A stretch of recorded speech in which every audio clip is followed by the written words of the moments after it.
C'est parti à présent pour Enjeu Patrimoine. On va se poser la question des grandes évolutions dans le monde de l'assurance, mais au travers du prisme de nouveaux acteurs dans le secteur, au moins un en tout cas, à savoir Blablacar qui lance une offre d'assurance auto, une offre qui n'est pas lancée seule.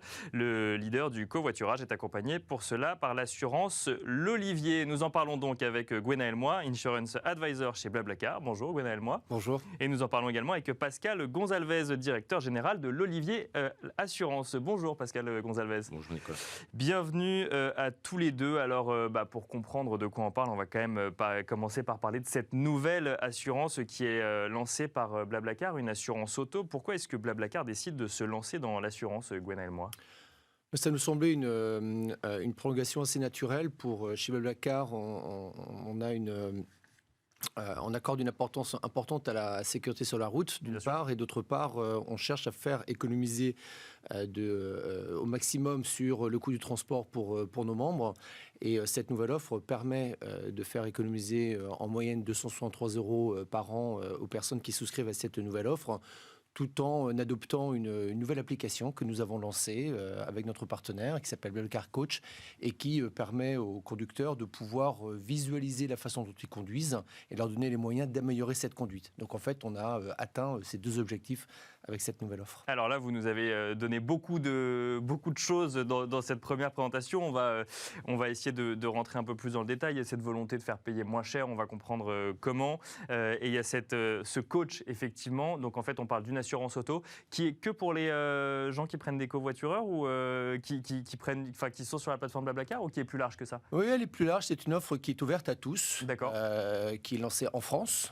Blablacar est présent dans 22 pays aujourd'hui. Pour l'instant, c'est une offre qui est en France, mais qui est ouverte à tous et qui, par contre, a des particularités pour ceux qui font du covoiturage. Par exemple, les franchises sont annulées si jamais vous avez un problème, un bris de glace ou un accident de votre responsabilité pendant un covoiturage. D'accord.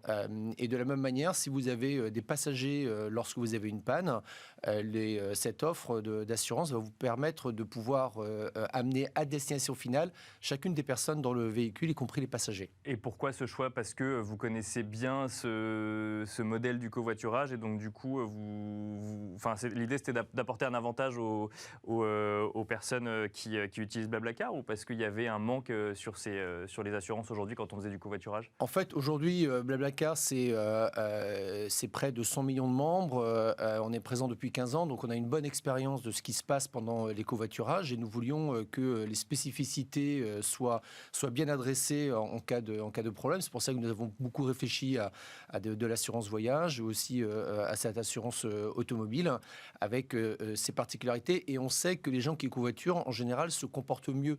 Donc on a voulu aussi retranscrire ça dans le prix de l'assurance et faire en sorte que parce que les gens sont plus attentifs. Ils se comportent mieux, ils conduisent mieux, c'est ce que vous nous dites ? Mieux, absolument. Ils mettent plus leur ceinture, ils respectent mieux les limitations de vitesse. Tous les facteurs accidentogènes sont réduits lorsque vous avez un passager dont vous prenez la responsabilité et qui paye pour ça d'ailleurs, parce qu'il partage les frais.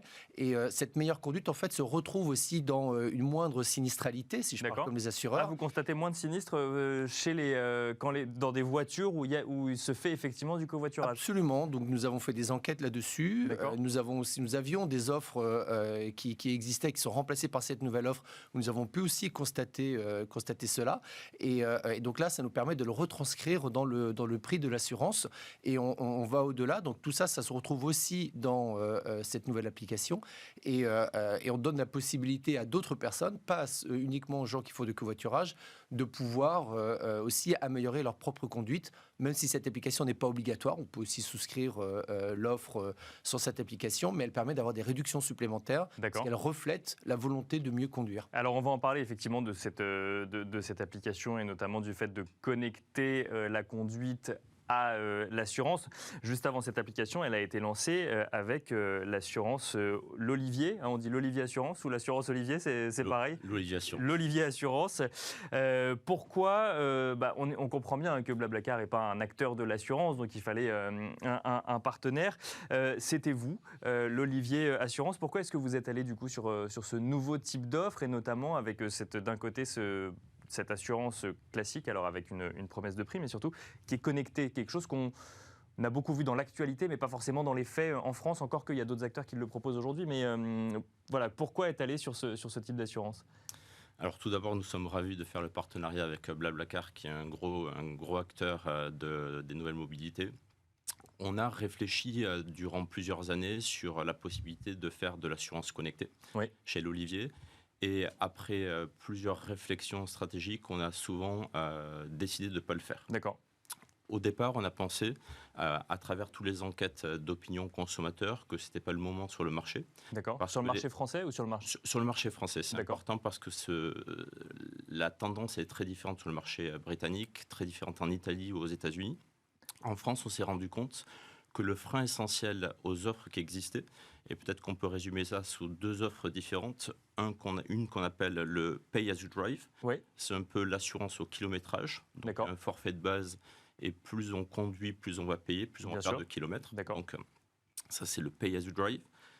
Et il y a aussi le Pay how you drive qui mesure le comportement du conducteur. D'accord, donc c'est deux promesses différentes. Alors le Pay as you drive, il semble assez évident, ou en tout cas on se dit que l'adoption peut être simple, parce que si je ne conduis pas beaucoup mais qu'il faut que je paye une assurance, ça va me plaire. Le Pay how you drive, là on rentre dans quelque chose d'un peu plus réglementé évidemment, mais on va en fait dire aux gens tu conduis bien ou tu conduis pas bien. Et c'est là peut-être où, en France en tout cas, on a vu à l'époque, il y avait pas mal d'articles sur est-ce que je vais avoir un objet connecté dans ma voiture ou autre. Effectivement, la réceptivité n'était pas forcément au rendez-vous. Alors même sur la première partie de juste l'assurance au kilométrage, le taux d'adoption a été assez faible parce que le consommateur français, plus que les consommateurs européens, ont le besoin d'avoir une idée assez fixe du prix qui va être payé en assurance. D'accord. Et c'est la grosse différence qui est faite entre les Français et notamment les Italiens et les Britanniques. Donc si à cela on rajoute un prix qui varie en fonction du comportement de conduite, ça a été le frein essentiel dans le taux d'adoption de ce type de technologie. Ici, l'offre est très très différente parce que le prix est garanti. D'accord. Le consommateur et l'assuré n'est pas pénalisé par une bonne ou une mauvaise conduite. Et le prix est garanti, et c'est le frein essentiel auquel on répond en donnant un prix garanti. Donc vous avez dit pendant plusieurs années on n'y va pas parce qu'il y en a d'autres qui l'ont fait en France, mais vous avez dit on n'y va pas parce que ça ne plaît pas au marché français, le marché français n'est pas prêt, ou en tout cas ne veut pas de ça, mais aujourd'hui finalement vous le faites, mais en jouant sur la variable prix. En fait, ce que vous dites, c'est que c'était vraiment le côté indexé sur une conduite, que ce soit en quantité ou en qualité. Le prix, ça n'avait pas de sens. En revanche, garantir un prix, mais ensuite quand même accompagner la conduite, là pour le coup ça fait sens. Absolument, et s'accompagner d'un élément essentiel, et c'est dans la proposition de valeur de l'offre de Blablacar Assurance par l'Olivier, de se dire c'est un outil éducatif, un outil pour mieux conduire. Par rapport à ce que disait Gwenaëlle, on voit évidemment qu'il y a une sélection naturelle des consommateurs qui choisissent d'utiliser cette application. Par nature, il y a moins d'accidents, moins de sinistralité, parce que c'est des consommateurs plus responsables qui ont envie de comprendre leur conduite, qui ont envie de s'améliorer dans leur conduite. Et c'est un élément essentiel de sélection naturelle de type de conduite. Donc non seulement c'est un prix garanti qui était le frein essentiel par rapport aux consommateurs français ces dernières années, et à côté de ça, il y a une espèce de gamification, éducation pour une conduite plus responsable, qui est un peu différent des modèles des autres assureurs qui ont été lancés sans trop de succès dans les années passées. Bien sûr, oui. Où le prix pouvait varier, et il y avait une forme de risque d'être mal noté par rapport à sa conduite. Alors, Gwenaëlle, moi, nous l'a dit tout à l'heure, c'est un prix qui est inférieur aux autres assurances auto du marché. On n'est pas obligé d'utiliser l'application. On va revenir sur l'application et ce qu'on y trouve. Du coup, qu'est-ce qui vous permet d'afficher ce prix unique sans forcément le faire varier en fonction de la conduite? C'est ce que nous disait Gwenaëlle, moi, c'est qu'il y a moins d'accidents finalement quand on fait du covoiturage, ou comment est-ce que vous, en tant qu'assureur, il y a un modèle économique derrière, vous dites ok, c'est bon, on y va, en étant moins cher que les autres? Alors, juste pour préciser, le type de conduite, l'application ne fait pas varier le prix, Mais le prix, c'est pas un prix unique mutualisé, c'est un prix différent en fonction des caractéristiques Bien sûr, de risque, comme n'importe quelle assurance. Comme pour n'importe quelle assurance, effectivement, c'est bien de le préciser. Oui, oui, ce que vous nous avez rappelé comme économie, c'est une économie moyenne, effectivement, c'est pas, bien sûr. Oui, oui. Donc nous, en tant qu'assureur, c'est notre cœur de métier, on fait de la segmentation du risque avec une analyse de données de sinistralité qui fait que votre prix est personnalisé. Donc on segmente le risque. Et au-delà de ça, on sait et on mise sur la meilleure conduite via l'utilisation de l'application qui nous permet d'avoir moins de sinistres. C'est pour ça qu'on peut se permettre de faire davantage d'économies avec cette proposition. Donc il y a quand même cette application qui est phare et qui est clé dans cette offre d'assurance. Alors, elle s'appelle Blablacar Coach, pardon, on va y arriver. Qu'est-ce qu'on va trouver dessus? Est-ce qu'elle va me dire attention, freine, tu vas trop vite, attention, tourne à droite, tourne à gauche ou autre? Ou elle va simplement analyser et me donner une note à la fin? Comment est-ce que ça va fonctionner? Oui, vous avez raison de poser la question parce qu'en fait, d'abord, c'est la première fois qu'en France, on est capable de mettre cet outil de mesure dans un téléphone. Et je pense que c'est quelque chose qui est majeur. Pourquoi? Parce qu'en fait, pratiquement tout le monde a un téléphone et c'est un outil fantastique pour pouvoir refléter ce qui s'est passé. C'est-à-dire qu'il y a un dialogue qui peut s'engager avec l'application, ce qui est quand même beaucoup plus simple que lorsque vous avez un boîtier connecté que vous allez mettre dans votre voiture. Oui. Et donc, cette dimension éducative, pour nous, elle était vraiment fondamentale.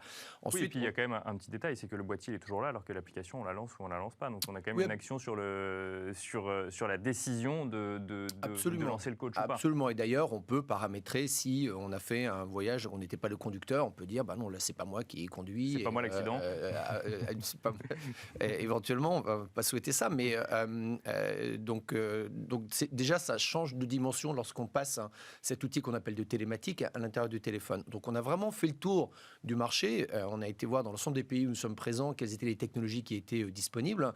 Et aujourd'hui, le Blablacar Coach, on a vraiment choisi quelque chose qui correspond à notre vision de l'amélioration de la sécurité. D'accord. Notamment par rapport à ce que vous suggériez, il n'y a pas d'interaction en temps réel avec, parce qu'on ne veut pas créer un nouvel écran qui va ajouter de la distraction à la conduite. Donc, on a une analyse qui se fait en temps réel. Par contre, toute la restitution se fait a posteriori. Et c'est une application qui vous permet de visualiser sur une carte chacun de vos trajets, de pouvoir voir à quel moment vous avez sans doute eu un comportement qui était accidentogène ou qui n'était pas le bon. Et j'inclus dedans un élément important qui est la distraction apportée par l'utilisation du téléphone lors de la conduite. Mais vous allez avoir aussi de manière colorée quelles sont les vitesses que vous avez eues sur chacun des tronçons, à quel moment vous avez eu des freinages qui étaient brutaux, des accélérations qui sont brutales. Mais comment elle calcule ça, le téléphone, le freinage par exemple? Parce que la vitesse, effectivement, on le voit sur pas mal de GPS, mais le freinage, du coup, c'est quoi? C'est toujours la vitesse qui va considérer que vous avez freiné trop brusquement? Alors, je ne veux pas rentrer dans tous les secrets, mais en fait, on utilise les différents capteurs qui sont disponibles à l'intérieur de téléphone et ce sont des merveilles technologiques, on le sait, et notamment vous avez des accéléromètres à l'intérieur, mais on utilise aussi beaucoup les coordonnées GPS qui sont capturées avec des fréquences très élevées. Ce qui permet ensuite, avec beaucoup d'analyses, d'algorithmes, de pouvoir reconstituer chacun de ces événements. Et d'ailleurs, nous travaillons actuellement avec des universités, des laboratoires de recherche en France pour valider, nous avons validé cette technologie en mettant à côté on a bardé des voitures de capteurs pour vérifier si cette application effectivement retrace correctement l'ensemble des événements qui se passent pendant que vous roulez. Et alors et donc on l'a lancé, donc c'est que ça fonctionne et ça fonctionne même très bien. Et effectivement, il y a une dimension de jeu à l'intérieur et je l'ai expérimenté. Je pense que quand vous montrez aux gens ce qui se passe vraiment, ça devient un espèce d'objectif. Et votre objectif, c'est plus est-ce que j'ai tenu ma moyenne sur la distance, mais c'est est-ce que j'ai eu un bon score parce que j'ai une conduite qui était fluide, qui était régulière. Et le fait de mirorer comme ça, c'est un élément qui va améliorer la sécurité. Alors, juste la question qu'on peut se poser toujours quand on parle de récolte de données, c'est qui les utilise derrière ces données, et notamment quand on fait du covoiturage. Ça veut dire que ça va avoir un impact sur la note note du conducteur quand il prendra de nouveau covoiturer ou pas forcément? C'est pas le cas aujourd'hui. Nous avons ces données, mais évidemment, l'utilisation de ces données est parfaitement encadrée. Il y a des lois pour ça et on s'inscrit vraiment à l'intérieur de ça. Mais aujourd'hui, il y a des notes qui sont données par les passagers sur les conducteurs et inversement. Voilà. Ça, cette note qu'on peut qualifier d'une note humaine, elle existe. Donc aujourd'hui, on a aussi, avec cette application, les moyens de pouvoir qualifier la conduite et donc d'ajouter une note qui va être beaucoup plus objective. Aujourd'hui, c'est pas le cas, mais ça fait partie des choses qui seraient possibles, mais qui ne seront possibles, bien évidemment, qu'avec le consentement des conducteurs. Ce sont des choses qui se font, ça fait partie des valeurs fortes de respect à l'intérieur de Blablacar que de respecter ce genre de choses.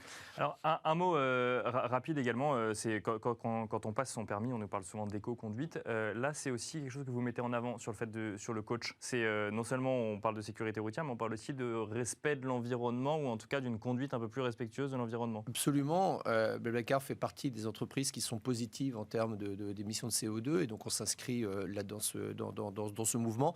Et cette application, par les conseils qu'elle va donner, sont des conseils qui permettent de faire des économies. Donc il y a aussi une fois de plus cette idée, parce que le poste au carburant est un poste important dans le coût du transport. Non seulement ça fait faire des économies sur le carburant, mais en plus c'est bon pour la planète et le transport globalement est un des grands facteurs d'émissions de CO2. Donc c'est à ça qu'on s'attaque aujourd'hui et une fois de plus cette application et cette offre d'assurance en donnant des outils de gamification, en permettant aux gens de mesurer et en leur donnant un incentive financier, il y a une carotte avec une réduction supplémentaire lorsque vous adoptez cette application. Ça semble un peu magique parce qu'effectivement, il n'y a aucune contrepartie qui est demandée. Au contraire, vous gagnez encore plus d'argent lorsque vous acceptez de vous mesurer à vous-même, à votre propre conduite. Et nous, on est ravis d'avoir ce partenariat avec l'Olivier Assurance et avec Swiss Re qui s'est aussi joint à ce projet. On est ravis d'avoir pu lancer cette nouvelle offre. Très rapidement, Pascal Gonçalves, on va conclure avec vous. Du coup, le fait de passer par un téléphone, le fait de passer par la gamification, vous pensez que c'est le bon moyen du coup de mettre un petit peu de connexion ou de connectivité dans l'assurance aujourd'hui ? Je pense que ça l'est, je pense que c'est le bon moment. De plus en plus autour de nous, les gens adorent analyser leurs courses quand ils vont courir. Bien sûr, leur performance sportive. Et l'aspect gamification au GPS près avec la mesure de la performance et comment on peut s'améliorer. Il y a de plus en plus d'analyses du sommeil, de plus en plus maintenant les montres connectées avec un score et des conseils. Et c'est tourné de manière très positive. Comment est-ce qu'on peut améliorer le sommeil ?